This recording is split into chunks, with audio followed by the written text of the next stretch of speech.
welcome to another Let's Talk Lorcana. It is Monday night. I'm sporting my brand new Powerline Tour T-shirt, which I'm pretty excited about.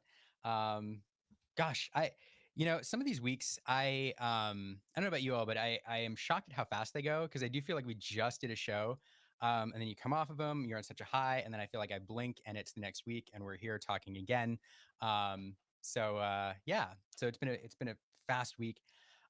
Aaron probably won't be joining us this evening. I This evening we um, exposed our daughter to peanut butter for the very first time, and with the always I'm turning up my volume. I'm turning it up. All right.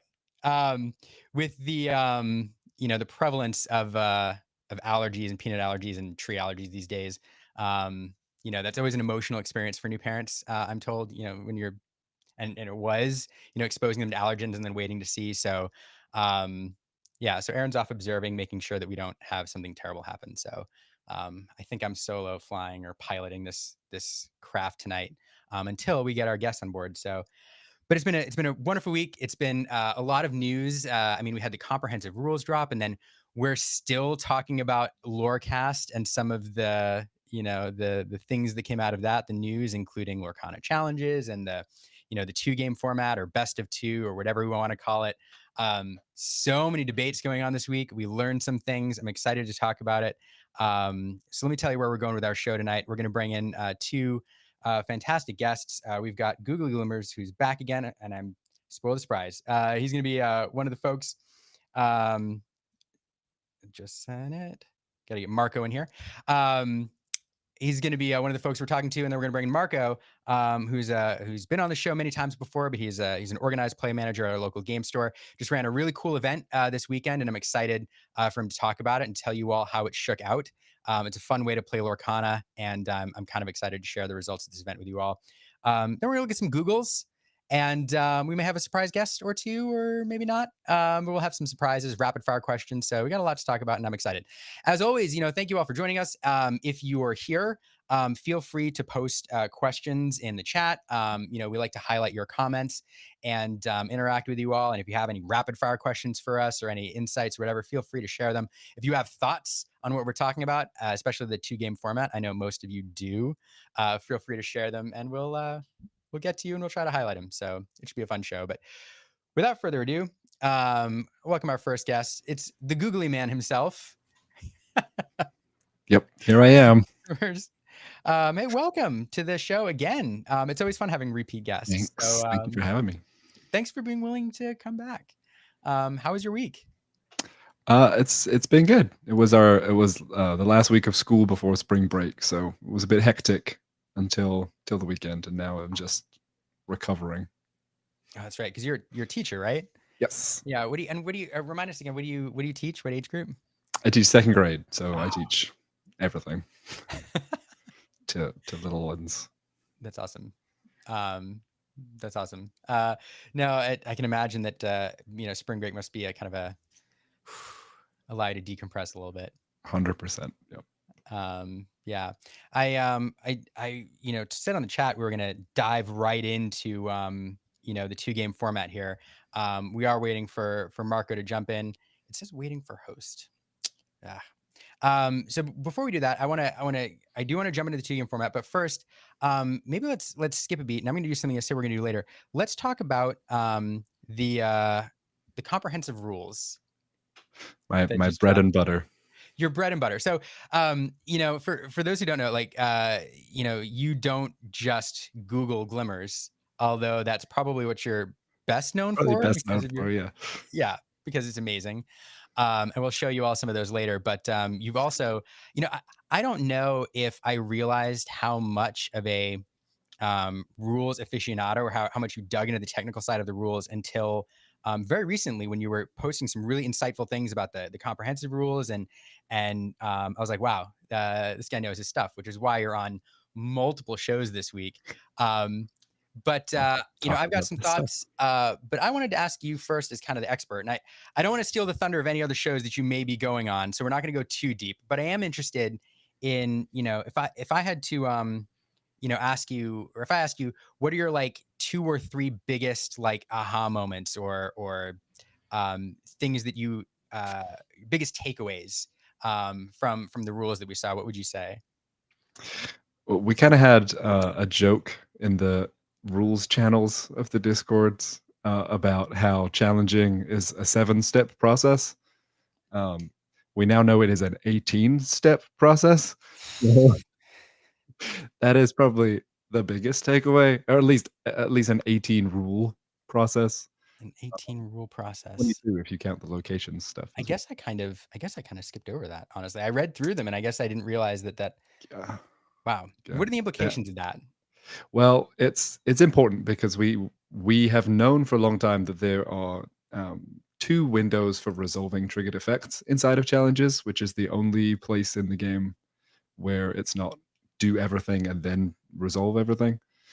Um, so that's important, and then we also have like all the breakdowns of how to work out what damage is getting assigned to what characters and that kind of stuff. So that is really important for all kinds of current rules interactions and future rules interactions and all that stuff. So that's really important. On that, I'm curious. Is there a particular like interaction that maybe is commonplace between characters and something that changed based on that process, or that we weren't quite doing right or thinking about properly? There is a little bit of information for a character in the next set for Uh, the Mulan legendary that we've seen that we did not have a full understanding of. But I will not go into too much detail because she appears in a challenge that I specifically wrote for Brandon and Jonty. So I'll just keep that quiet so I that's don't give okay. Brandon any clues. Well, all the more reason to tune into the Inkwell after this to see that. And I don't There you go. have Cross that card pulled up promotion. anyway, so I won't go into it too much. Oh no, I was just shout out to our listeners. Colette, I hope you feel better. That's rough. That's rough. Jonty's here as Um, well. yeah. All right. So my fault. Marco wasn't here earlier. I sent him the wrong link, but now he's here. Marco, welcome. Hey, Hi, Marco. hello everyone. Hey, hey, we were just having a quick rules discussion, which I know, as an aspiring Lorcana judge, and a local Lorcana judge is like right up your alley. So, Wait, let um, let me guess. Is it the 18 process, like 18 level process? Yep. that's what we're Oh talking my about. god. That's what I brought up the first. What are your thoughts on that, Marco? um it's a little technical. It's definitely technical, and it definitely defines every single point. But there are a few things that I think could be simplified. Um, or at least to me, I have read the new comprehensive rules at least twice, and the one thing that I'm the most excited about is the bag. I love the analogy of having a bag of marbles. Yes, I also have a printer. I have sticky notes. Oh my Oh, goodness. oh Oh man, you have dear. sticky notes. Yep. I got too far into it. Yeah, no, me too. The annotated rule set. Yes, I think the 18th step, it's definitely well defined, but I would tweak a few minor details. You would tweak a few minor details to the rules. No, just to the 18 steps. I would Uh, simplify a few steps. oh, There's interesting. plenty of rules tweaks that need making. Yeah. Well, since you all brought it up and we're on the 18-step challenge process, what do you have a suggestion? So far, like I would just like make it a little simpler, not 18 steps. I would just make it, I don't know, maybe like summarize it into like 10 steps, 12 steps. But I fully understand what the team was going for. I think they wanted to define every single aspect of the attack step. So I think to an extent they did a great job. I know that this is a living document, so they're gonna be changing, they're gonna be tweaking moving forward. I know they're gonna be doing the best changes moving forward. So I don't think it's an issue. I think the comprehensive rules are there to be changed. They're there to evolve with the game. Mm-hmm. That's cool. All For right. sure. The 18-step challenge process is one. What is the next like big? I want to get to like three. So Marco, you already mentioned one. You mentioned the bag. I'm sure That everybody's was one of familiar. mine too. Oh, well, let's Officially talk about naming the bag as the bag. the bag. The bag. I did hear somebody say, in Magic we have the stack, and now in Lorcana we have the sack, which is so similar. But so what is it? So I honestly, that was one of my two big takeaways. I had two that I loved, that I highlighted when I went through in the bag. Was one, just having an analogy to visualize and help explain it to people, because I know we've done it different ways, even on this podcast, or we're on a podcast show, whatever. We were talking to somebody once, and somebody said, used a different analogy where it's like you throw all the abilities up in the air and then you like pick them out one by one. And I forget who said that. Yeah, I was, and as you were talking about it, I was like, oh, I remember there was an analogy that we talked about, and yes, it was the throwing it up in the air. Who was that? Yeah, I heard it pretty similarly. I heard that you threw stars into the sky, and then you're lighting up the stars. Okay, how very on brand for Lorcana. Right. Yes. Yes, but man, I love the bag of marble analogy. Me being like picking and choosing which ones I'm gonna take out at which time. I really enjoy it. Yeah. I think they were on point with the bag. Like in Magic, like you have the stack, but in Lorcana it makes sense that you're picking which ability goes next. I really like that about the game. And the fact that like either you or you as the active player will choose which ones, it will be great. Yeah. Yeah, no, I agree. I don't know. What do you think? It's great. I wish that we had a little more consistency in the rules document with them pointing out like exactly when in processes you can add things to the bag and when you can take things out of the bag. Because sometimes they point it out and then sometimes they just kind of leave it for you to be like, I can probably do it now. Yeah.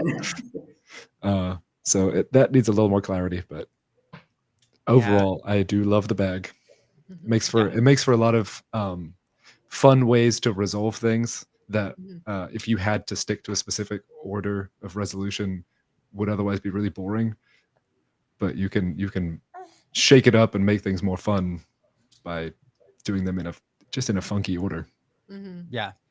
No, I agree. I think it's one of the things. I was going to say another part of it too, I think, is kind of that scalability with Lorcana that we all love. Like having things in a bag and allowing you to do it in whatever order allows you to have varying levels of strategy while you're playing. So you can do a really, really simple order of operations if you're a new player, but then, you go to the competitive scene and it can get incredibly strategic and complicated based on the sequence of events that you're laying out. Yeah. And it's only going to get more complicated and more interesting as we get more and more triggered effects. Oh yes, it's just going to be so fun. The one thing that I didn't quite see in the rules, and I'm not sure if I just missed it, was if triggers can be missed. I don't believe it clarifies whether a trigger can or cannot be missed. You mean like you missed the opportunity to resolve it? Yes. No. There's not, right? Nope. If it's in the bag, it's in the bag, and it comes out of the bag. Yes. Yeah. Yep. Yeah. There are some cases where the trigger goes in the bag with a condition. Yeah. And then you can pull it out of the bag, and you have to check the condition to see if you get to do it or not. Bernard is one that springs to mind. So if he's not exerted by the time you pull his marble out of the bag, then his effect doesn't go off anymore. Yes. Fizzles. Poor mouse. All right. Honestly, we could talk about this all day. For those who are loving the rules discussion, we may come back to it later, but also, Googly, you're going on This Week in Ink after this, and you all are going to talk all about the rules. They have no time limit on their show, so they can talk forever. We have a backstop for some reason. No, yeah. Well, honestly, baby is a big reason. But yeah, they can talk. So yeah, if you have questions, save them for This Week in Ink. Go watch it. It's going to be amazing. We have to finish 6 minutes early this week too, right? Yeah.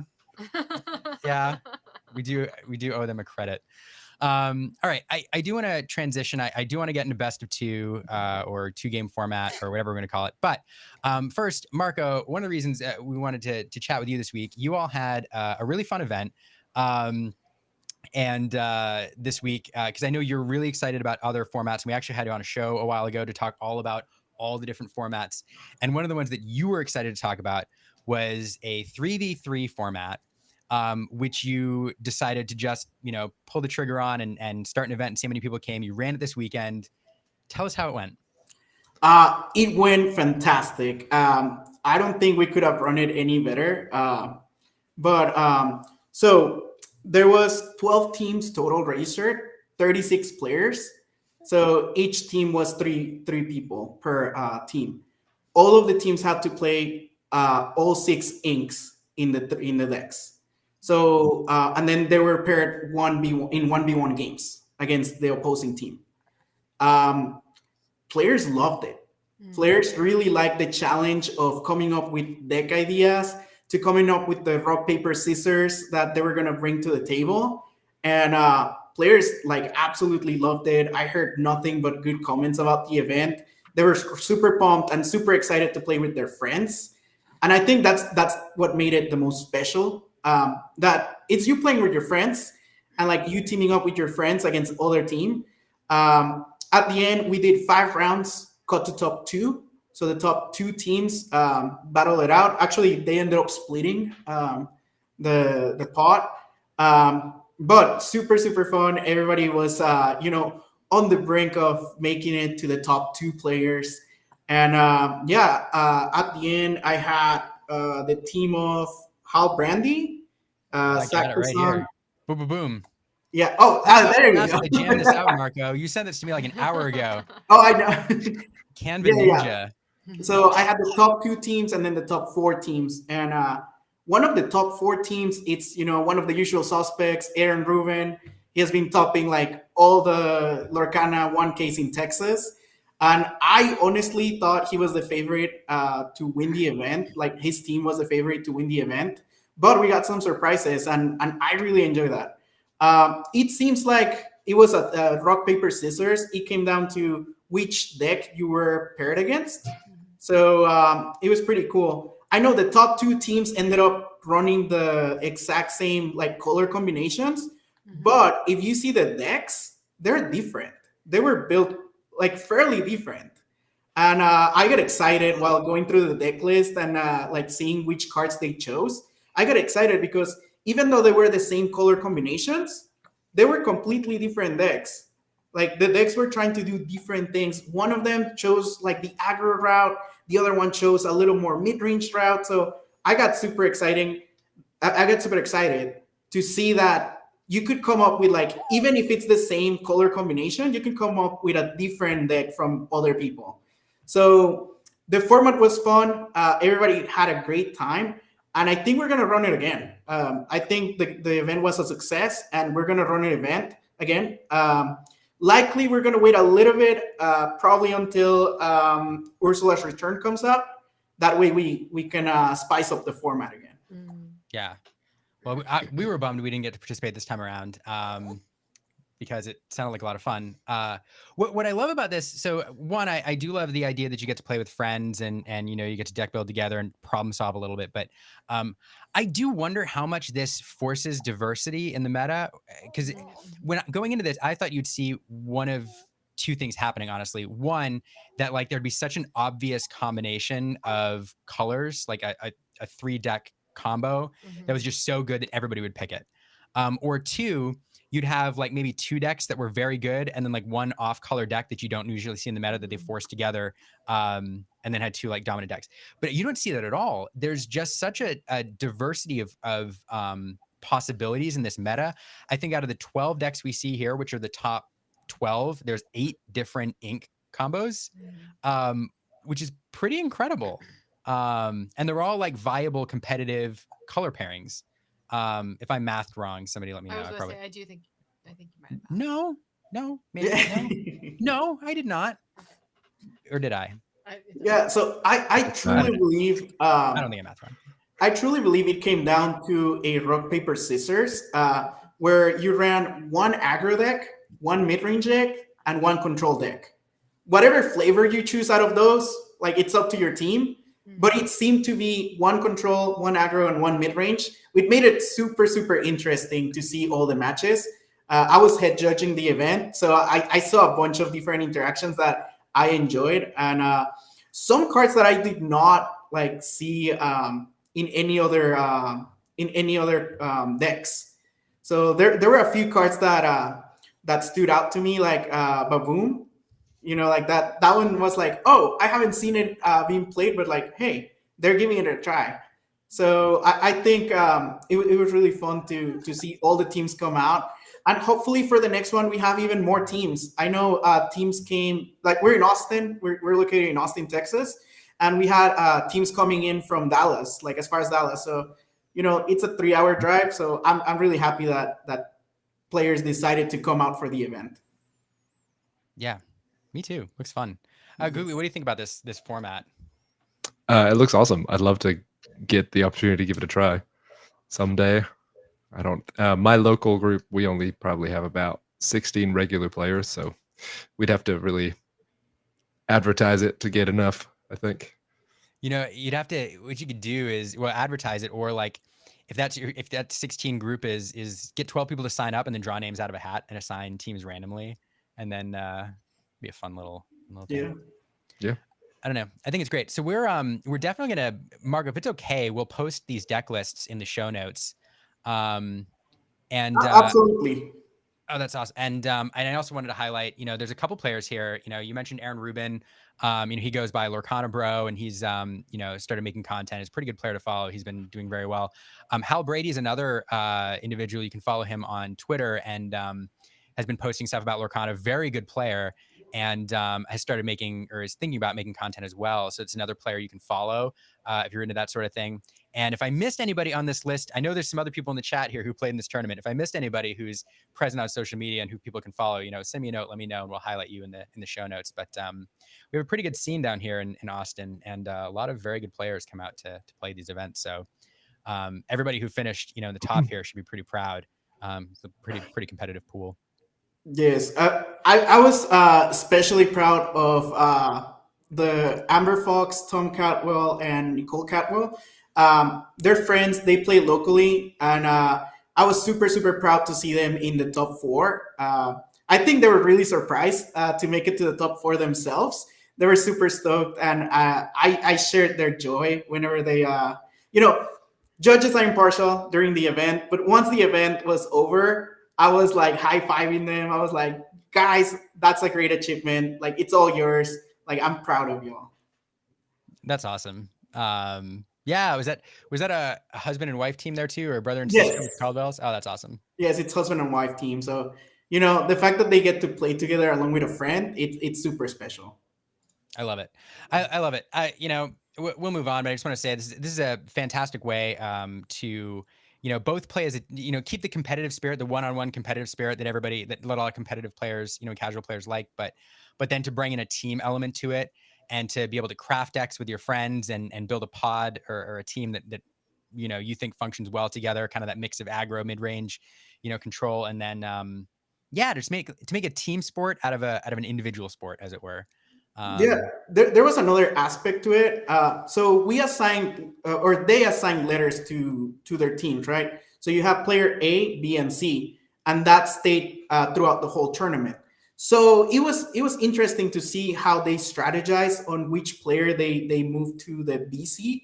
Because the B seed was the most important seed. You were able to talk to your teammates, but only the B player had access to both teammates. So likely you wanted to put your best player in the middle. That way you could give advice to both players. Or at least that's what I saw that happening. That's interesting. The most experienced player sat in the middle. Oh, so you could communicate. You were playing side by side, and you could communicate among Yes. the. Yes. So as long as you didn't get up from your seat, you could still talk to your teammates. That's cool. Yes. Interesting. Yeah, man, that's cool. All right. A lot of extra pressure for the guy in the middle too. Oh, right? yes. Yes. Right? You got to like pick your team captain between rounds, or I don't know. And I imagine too, like perhaps different members of the team specialize in different decks on their own. So like, let's say you're a pro, Ruby Sapphire player, and you're not running those colors, but in the next round, you're up against an opponent who plays that deck. Well, maybe that's the captain that round because they specialize in that deck and they know it the best. And So they know the pairing. Yes. yeah, Mhm. super cool. All right, I'm down next time. You run one of these. Next Googly, if you time, want to make the yes. flight, and come on out, we can rock it. But I know it's quite the distance. It's a bit of a trip, Yeah, I mean, but I have done it before. I've Yep. been to Austin. you should come back. Yes. We know all the good spots. Okay, Margo, this is super cool, and I'm excited to see you run it. And we will post the deck lists, in the chat and kind of the results, so people can follow those folks. So, all right. And if you played in this event and you're watching now, let us know, and we can follow you, etc. So, all right, I do want to transition a couple more things to talk about, but I do want to get into this spicy. Blurry. I wasn't going to talk about the 2-game format, but I feel like we have to talk about the 2-game format for a few minutes, not for too long, but at least for a few minutes.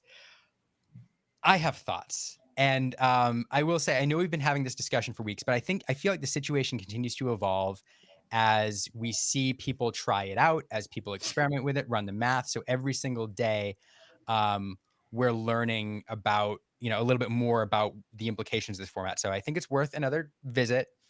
I'm just going to open it up and ask what your all thoughts are right now.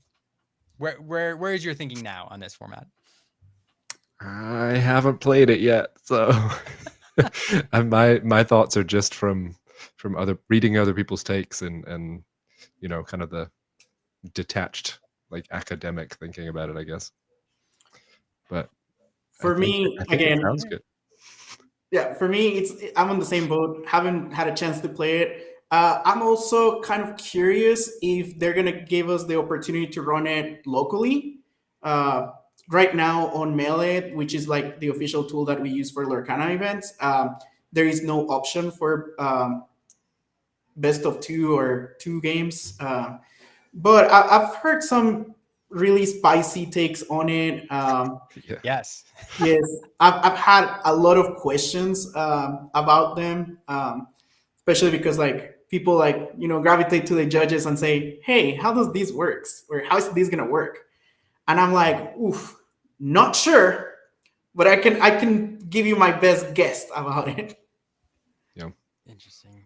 There's still quite a lot of details we don't know about, like buys, for example. We don't know how buys are going to be handled yet.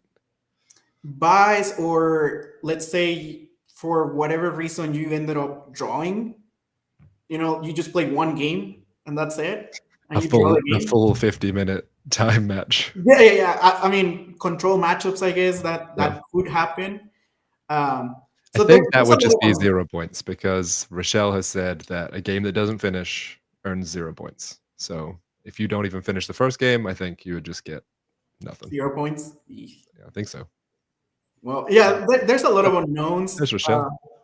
that we will find out in due time. Yeah. I'm sure players are really, really excited to try it. And as a local game store, we're gonna try to run at least a dry run of it and see how it turns out. Well, as a local, I'm excited for that because I really want to give it a go. I will say, so we do have Rochelle in the comments, the community manager, saying, hey, there will be a chance to run it locally eventually. I'm sure they're making tweaks to Melee or another software. I'm not sure, but that's probably in the works. But what I will say, so we have seen some people run physical versions of this. Like Nicholas Rausch ran a version at his local game store, I think 2 weeks ago, and provided some feedback. I think he was first in the shoot. And I think they ran it off Excel. They built a document which could do some of this stuff. And so I'm going to, ask if maybe we can get a copy of that or figure out how he did it and post it so people can actually run it locally. But yeah, I'm interested to try it out as well. I am. I'm glad to hear that both of you are kind of reserving judgment and reserving judgment. That's new information. Buys That's new information. Breaking news: buys are 3 points. You heard it here first. There we go. I feel like you can't. Yeah, it makes sense. I mean, I feel like you can't punish a player for being, just in the bad draw. The tiebreakers will be the punishment. Oh, yeah, that's true. Well, I even had questions about that, how will tiebreakers work specifically, but I think it's pretty self-explanatory on that one. I think it's really similar to best of three. Like at the end, like players that won their 2 games are gonna have better tiebreakers. Yeah. I think that's right. I'm Pretty glad, much. everybody's kind of keeping an open mind, because I do think, I'm excited to see this played out, and hear the reaction from the community broadly. Because I do think we have a very small selection of people who have actually tried it so far and are giving us their impressions. So I'm really excited to get mass feedback. There's one thing I want to mention though, that's been kind of bouncing around in my head these last few days, and uh, yeah. So, and that is, I feel like when we're evaluating this format, we have to come at it from, or format's the wrong word, but this mode of Swiss. We have to come at it from the position of comparing it to other, systems, because it's really not fair. I think there's sometimes that people are approaching this from a position of, best of three works. And therefore I'm evaluating best, or the 2-game format on its own merits, without considering it, as a comparison to the current system. Because when you take a step back and evaluate best of one, best of three, 2-game format, side by side, and do pro cons, they come out a lot more even when you're, and you can actually compare them, as opposed to coming at it from a position of, I think everything's great, why are we, is this, and evaluating it on its own.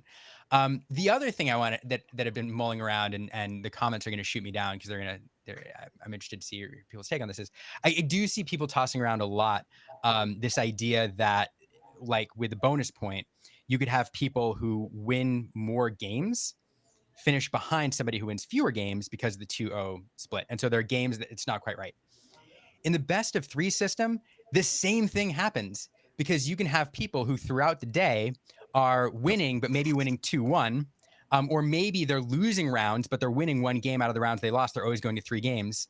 And so you can have people who finish higher who have won fewer games, because, or lost fewer, or lost more games, because of, that 3-game set, and that mysterious game that means nothing, in the middle of that. So the same thing can happen in best of three. And I guarantee we could do, math to show where that happens. And so I find that argument interesting, where people are like, it's, people are winning more games, less games, or whatever, so it's not fair. But the same is true in a best of three system, which is And fascinating. if you consider when you're in a best of three and the last game goes to time, and you get a tie in that, it's almost directly comparable to a 1-1.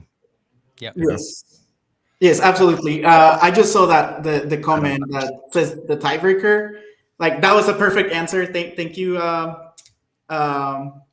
It was the tiebreakers is game one, the first tiebreaker. The second tiebreaker is the string of the schedule, and then the last one is the last game in round one. I think it's perfect. I think that's the way it should be run, and if that's the way we're going, I think it's delightful. Like I want to see that for sure.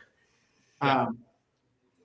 Man, I keep saying it. I'm super excited for these challenges. I can't wait to see the first one. Hopefully, I can participate as a judge on the first one. I would love to judge. I didn't get a ticket to get in on the very first one, but hey, maybe you will see me as a judge out there.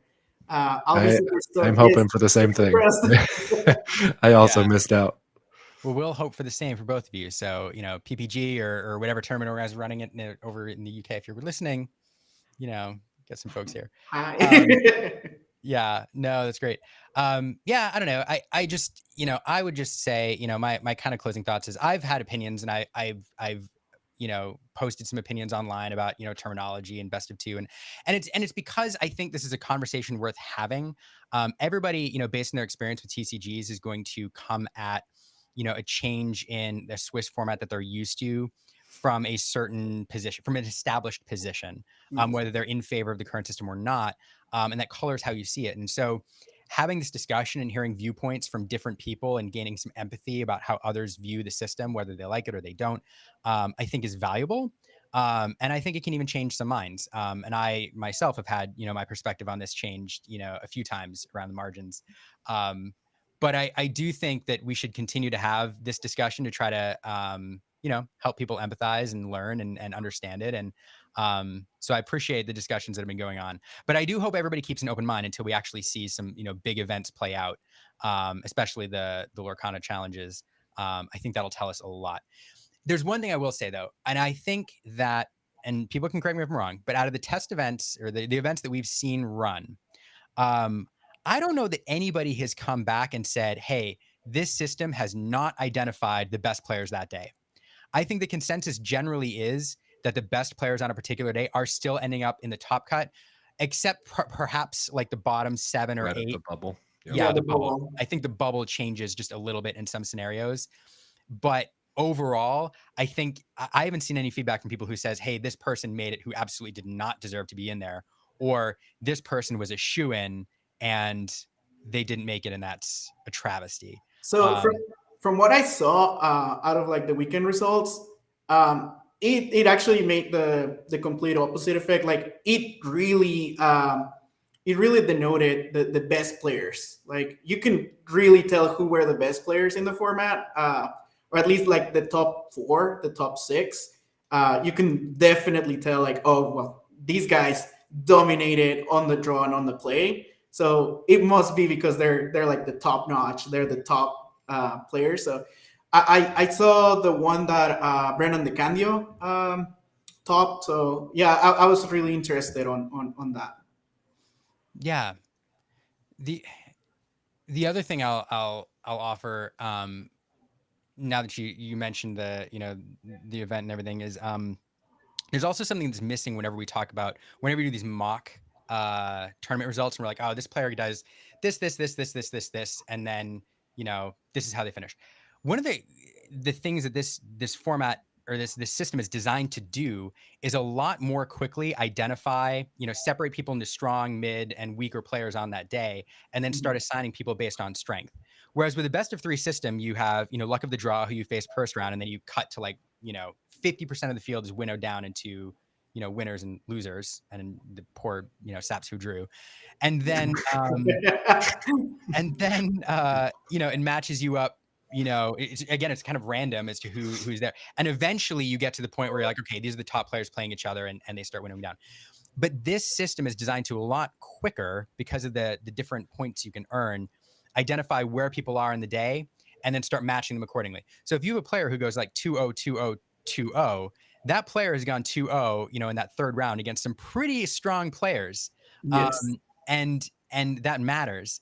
And so I don't know. So that's the other thing we have to think about, is how that plays out throughout the day based on the strength of the opponents and all that. Yeah, I'm excited to see it in practice. Like I want to get my hands on some type of system to like run it here at the store, or to even play it myself. Like I'm both a player and I run events, so I'm excited to like try it out. Yeah, no, you and me both. So let's do it. I love, Marco, when you have great ideas, I'm all excited, because your great ideas mean that you get to participate. Yes. Yeah. So keep coming up with great ideas. All right. I want to transition briefly, just for fun. I want to, like we said up front, Googly, hey, Erin is here. How's she doing? Asleep. That's good. No peanut reaction. That's good. No peanuts. Stephen Gettle pointing out, I like it because it's groundbreaking. It takes courage. Kudos to Ravensburger. I agree. It does take courage to pilot a new system, and to hear feedback, both good and bad, and to try something out. And I think it's great to try to forge new ground. Is that a mixed metaphor? I think it is. Break ground. Break new ground. Break new ground. Break new ground. Forge new paths. New, forge new paths. That works. hammers. Anyway, so I do want to transition, Googly. I know you're known, I think second as a forge ahead. Thank you. That's a good one. You're known primarily, or secondarily, I think, for your rules acumen. Although after your appearance on these 2 streams, that might change, and that might be your first, what you're known for first. But you also have your other project, aptly, which led to your name, your Googles. I'm curious. So I asked you to identify kind of your top 5 favorites, and I've got those all here for people to see. But those who don't follow you, what are you doing and what What am I doing? and I why? really don't know. I just I came across somebody doing it for magic cards, and I was like, "Hey, you know what? I haven't seen anybody do this Lorcana cards. I'll be that guy." And then I got on Amazon and bought myself a crap load of googly eyes, and that's just what I do. Love it. Are they stuck on permanently, or are they just set there? They And are stuck. Well, for the frying pans, I just sat them on there because I didn't want to ruin all of my frying pan cards. But hold on. ruin? Oh wait, Oh. I hope there's like a Google wall or like a Google binder. Where are we The at? Google. Oh, Oh, is that a googly binder? I have a binder of It most of the is. cards. oh wait, hold on. Wait, bring that Well back. done. Sorry, Aaron's pointing out. There we go. There we go. Oh, yeah. Whoa. Oh, I love it. Googling. We So need I a have name for most this of them. binder. It's not the Google binder. It's the Where's my I. stickers? I should put a sticker on. You know what it is? It's Nice. the Bible. Ah, Beye. BEYE. By yeah. No. All right. Aaron's looking. I like it. Um, But when it comes to like legendaries and stuff, I just sit them on there. Yes. Understandably. I get it. I suppose we'll until the Instagram starts making me thousands of dollars. Then yeah. Well, let's get on that. There you People go. spread the word. Let's get I, it. pro- I I promise this to glue them company on if this I can company afford it. could pay you a sponsorship, like some sort of the Googly Eye company. No, Yeah. I love it. So when I played Magic, I used to do this with my tokens. So my opponents will see googly out tokens and they will smile. So whenever I saw this project, I just smiled. It made me like go back to those times where I was like, oh, look at my tokens. So Shake them at your opponent. yeah, shake them to the opponent. Yeah, it was so fun. I love it. Yeah. I love the sorcerer's hat because I think it looks like a little hermit crab. Yeah, I was about to say it Yes. looks like there's a little guy in there.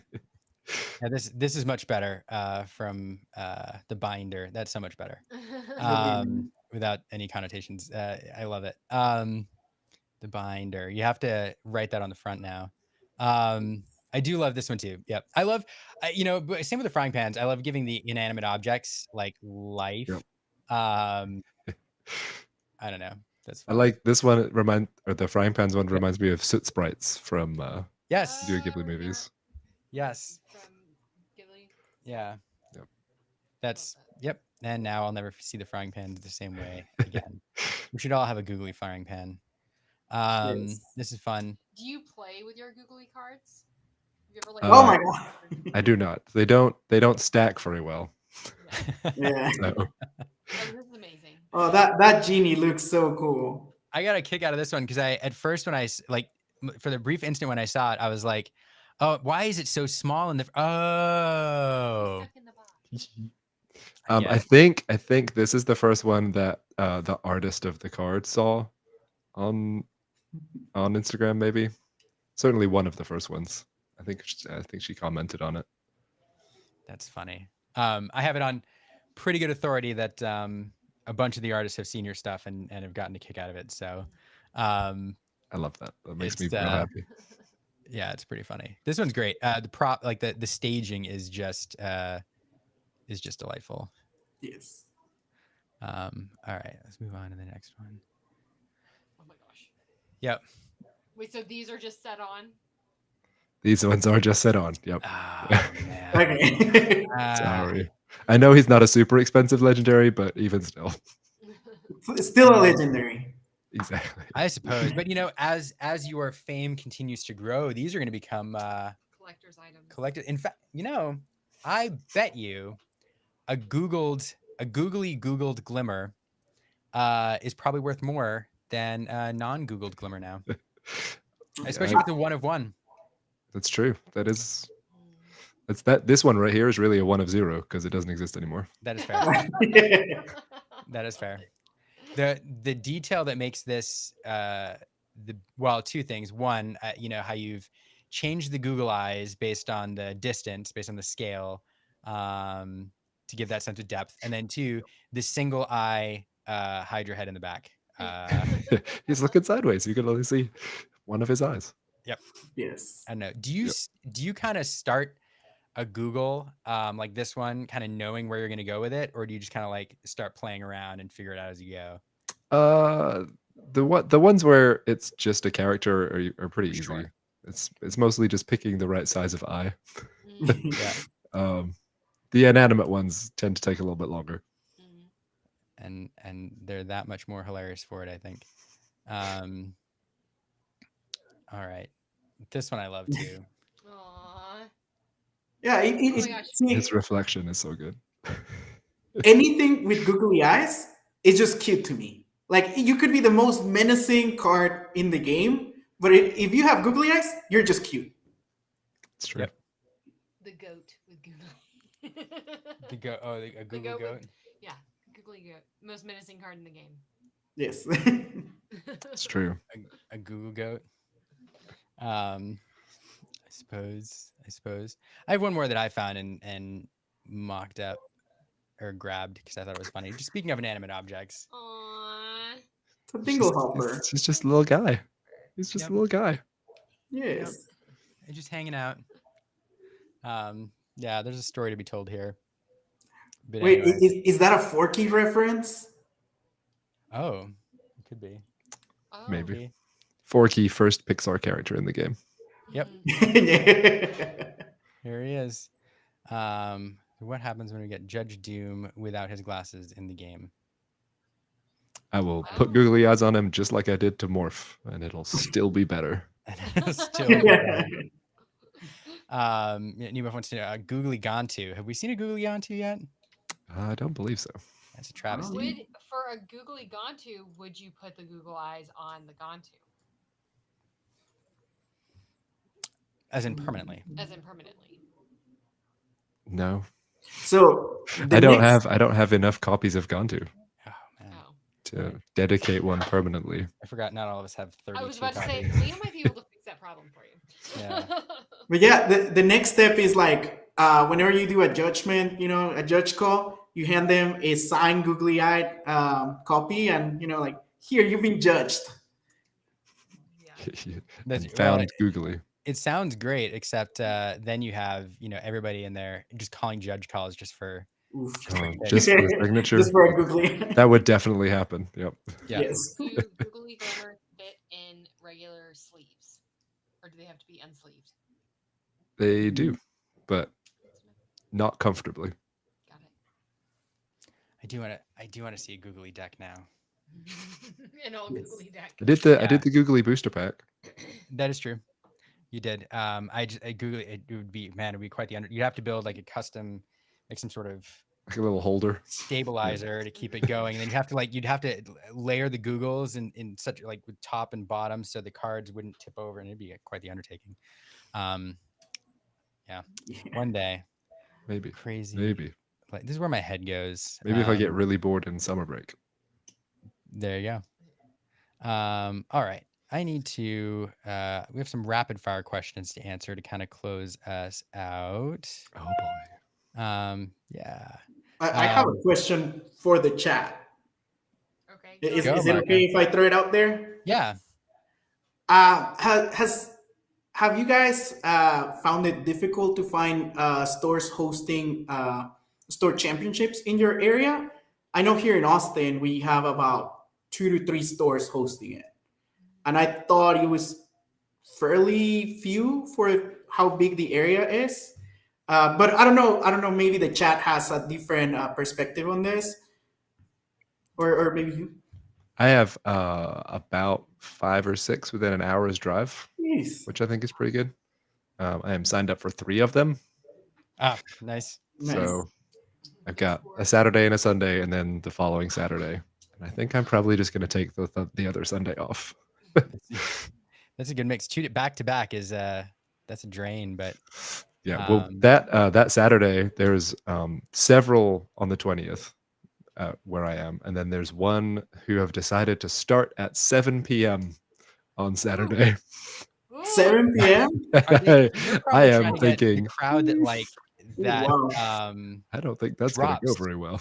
Well, what they're probably doing, they're probably counting on making like the earlier game gets to the top cut, and then all of those players can then move over. Right. The ones that don't make the cut. I think they're still going to get way too many people to start at 7, though. Yeah, probably. They're going to be finishing Probably. like 2 a.m. Yeah. I Yeah. know locally we're so we have a cap of 64 players, and I believe so we're a little under a month out, and we have like 10 more spots, Wow. maybe less.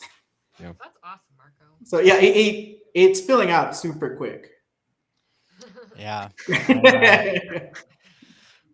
Yeah, but all the best. I know there are great players everywhere. But man, we got Aaron Rubin, we got Bobby Brake who comes around, we got Hal Brady, we got the 20 Lore Pro crew, Rob Green comes out and plays. So Austin, man, It's very it's gonna be competitive here. it's gonna be a spiky store championship. I'm excited for it.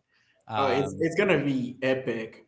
But hey, at least we have some giveaways too. We're giving away a chapter 1 throw for anyone to win.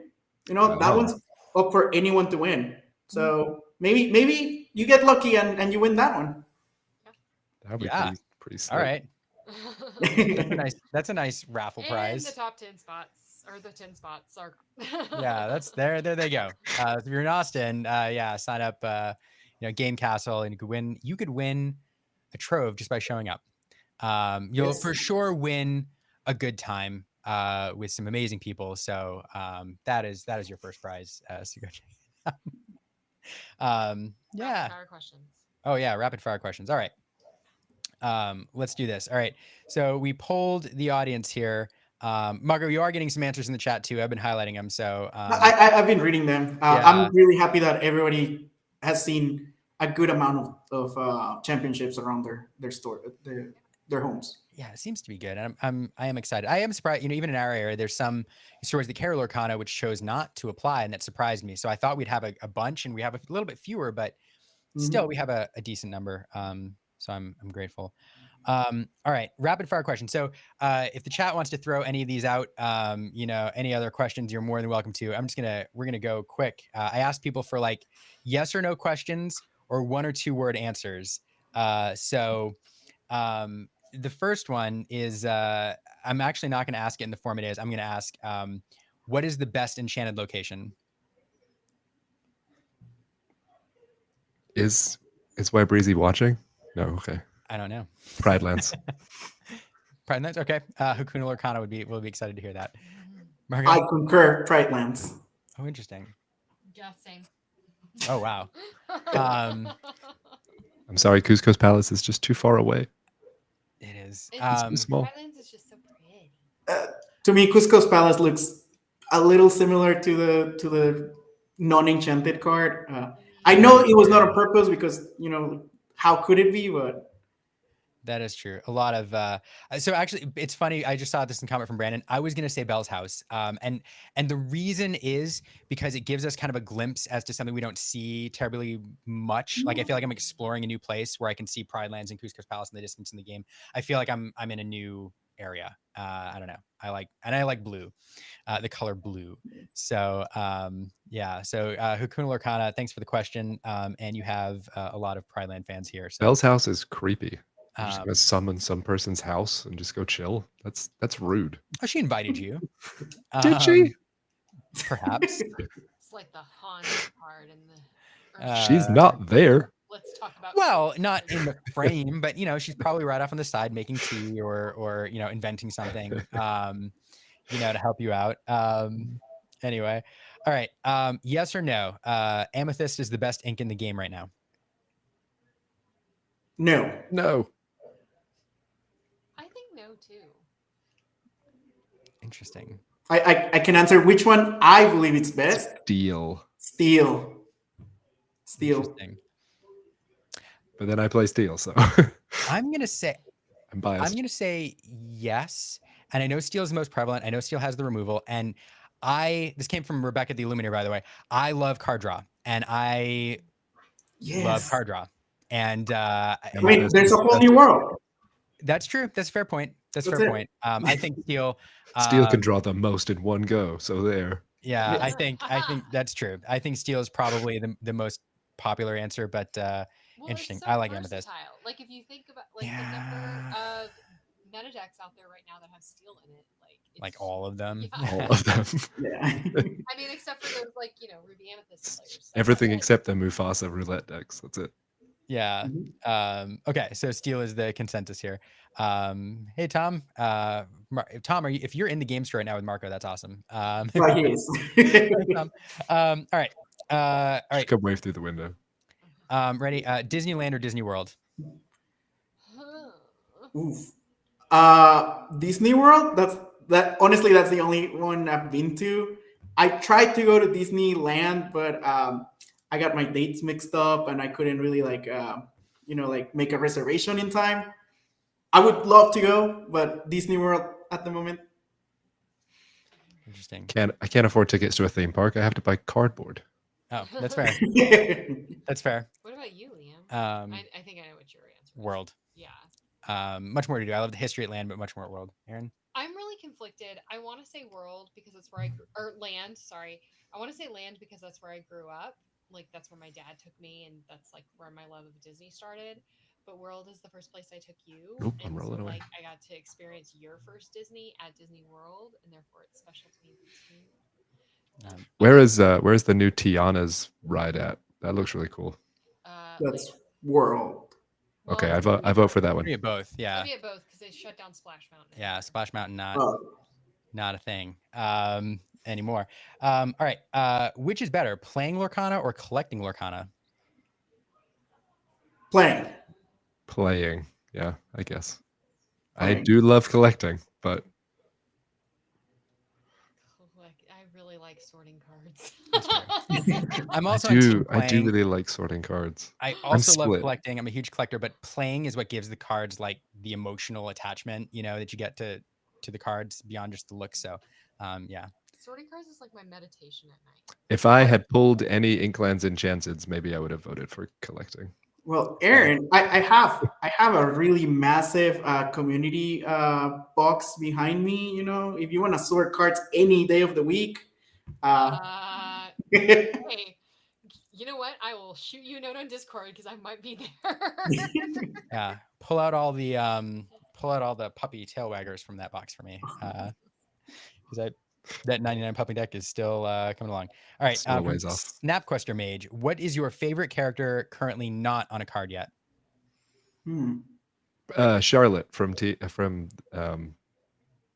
Princess and the Frog. Oh. Okay. Oh. I have the ultimate answer for this one. Yeah. And Liam, can you show me your shirt, please? Yep. Oh yeah. There you go. Power line. I want my power line. Please, Ravensburger, please, Team Lorcana, make it happen. I'll buy all of them. It's been over 20 years and we're still waiting for the rest of this guy's album to drop. He tells us that joke all the time. Oh, I gotta go. Yeah, that happens. All right, so Powerline. I'm gonna go. I was gonna say Powerline, but I'll go with somebody else. I think. They come as a pair, Chip and Dale. I don't know why we don't have the Chipmunks yet. I really want the Chipmunks. Chip and Dale. I want to see what they're gonna do together. I don't know, John D. You can't say it's not on a card. It's not a fair answer. But at least it's a beautiful card. What right? about Lumiere's girlfriend? There you What's go. her name? Yeah. Is it Claudette? Is that am I remembering that right? That sounds right. John T will correct you. Don't worry. He knows. But at least gorgeous art by Julia Reba. Fantastic art. We have a Darkwing Duck fan here. Mhm. Roger Rabbit and Goof. Max Goof to go along with Powerline. Mhm. So great stuff. All right. And last question, because Scott Goodrich is always in the chat and asks some fun questions. And he put this out there, so I'm gonna ask it. Pike, Kirk, Picard, or Janeway? Janeway. Okay. Pie. Okay. Oh, Pike. Gross. I'm a Picard fan myself. Although I do appreciate Voyager, and Janeway was very good. Voyager was the first one that I watched. Like yeah. live. Not live, but as it came out. Yeah, I think that's true for a lot. I do wonder. You can probably definitely age people by which Star Trek was airing. The Deep Space Nine era or the Yep. I Voyager. have a confession to make. Yes? Don't say it. I have not watched Star Trek. Oh no! Not any of it. No. It's a scandal. All right. I'm a Star Wars guy, Yeah, Strange New Worlds is really good. I've Which yet is to watch like- it. I've heard it's good. I did not care for whatchamacallit, the new series that we watched, the new one they rebooted. Which name I'm blanking out on now. Discovery. Was it Discovery? Yeah, Discovery. Where they took it all serious and we got rid of like the optimism and it just became. I didn't like it. See, I have supporters in the chat. I'm so glad that I'm not the only one that hasn't watched Star Trek. You do can have watch supporters in the both. chat. That's allowed. But that takes time. There. That's fair. Character. Thompson. Gurgi. Oh, Gurgi is yours. I want Gurgi. Oh. That would be fun. How many sets, follow-up bonus question. How many sets go by before we see Black Cauldron? Oof. No more. It's coming in set 4. Really? No, Okay. I don't know. I think we're gonna see it on set 7. The 7? Okay. Set 4 is Ursula's return. She has a cauldron. That's a link. It is. Stretch. Although we've had Wow. her cauldron since set 1, so I don't know. What if her cauldron was the Black Cauldron? Whoa. Crossovers, we didn't Disney know. Cinematic Wow. Universe. I know. I mean, they did say that there was an underlying story that people have yet to put together. The cauldron. It's been the cauldron the whole time. It was Agatha all along. That's how they're going to introduce Marvel. That's how they're introducing Marvel with that. Whoa. Suddenly, everything was Agatha. Yeah. I don't know. I think maybe set 8. I'm gonna go with set 8. Eight. Yeah, 7 or 8. I think I'm with Jacoby in the chat here. I think it's coming though. I think one thing, talking with the Ravensburger team, they understand like the power of like The deep cut. the deep cuts, whether it's characters or movies, and they talked about that. For example, I always say Sergeant Tibbs is for some reason like probably the most popular character in the first chapter. The number of people who have said Sergeant Tibbs is their favorite card is ridiculous. As a fun note, Christian doesn't know it yet, but Christian Romero, Lorcana artist, joked about making an all Sergeant Tibbs deck. That's how excited he was about this card. And I just mailed him a box of a deck box which says, Christian Romero's favorite deck, and it has 60 Sergeant Tibbs in it. So I'm excited for him to get that. And he doesn't know it's coming. So anyway. That is very true. All right. So we've hit our time. We haven't gone into the Inkwell's time yet. Here, I gotta turn your mic up. We haven't gone into the Inkwell's time yet. So we are not 6 minutes early, but we will not go that long. So hey, thank you both for joining us. I'm just gonna go around the horn and tell people how they can follow you, what you're doing, and if you have any closing thoughts as our daughter stretches for the microphone. So Microphone. yeah, Margot. So I know you don't do a ton on social media and at the game store there, but if you're in Austin, especially, how can people follow you in Game Castle, and any closing thoughts? So if you're in the Austin area, come to Game Castle Austin. We're located in North Austin. All of our social medias are Game Castle Austin, and then you can follow me on my socials whenever I post. I just changed my handle. Now I am TCG Marco. It's easier, and it covers everything. So TCG Marco on social medias. That's it. Oh my. You good? Okay, good. All right, Googly, where can people follow you? You can follow me on Twitter, Instagram. I also have a Facebook page because it was a thing I had to do. And YouTube, Googly Glimmers everywhere. Really, really easy to find. And where can they see you appearing live next? Yeah, in about 25 minutes, I'm going to be on This Week in Ink for a little while. Not for the whole thing, but for a little while with John T. and Brandon. Guest number 1. Yeah, Hello, Blondie. I'll have that in my chat forever. That's a big night. Aaron, any closing thoughts this week? I know Olena voiced her opinions. Her opinions? No, I don't think so. All right. Yeah. Well, hey everyone, thanks for tuning in. If you're here for the first time, we do this every Monday, at 7, except maybe next week, I should announce we may be taking off. I'm on a work trip, so I'm going to see if we can make it work, but that might be the first week that we skip that's not like a holiday or Our daughter's being born. or our daughter's being born. It's a pretty good reason. Yeah, but we'll let you know on the socials. But if you're here for the first time, go ahead and pop over on and you're on Twitter or any other platform. Go ahead and pop over on to YouTube and hit the subscribe button and follow along. If you're watching on YouTube, subscribe if you haven't yet. We do videos occasionally and do these live streams, and I don't know, just generally have a good time. So with that, I think that's all we have. Yeah. So So sign off catchphrase. pause. Pause.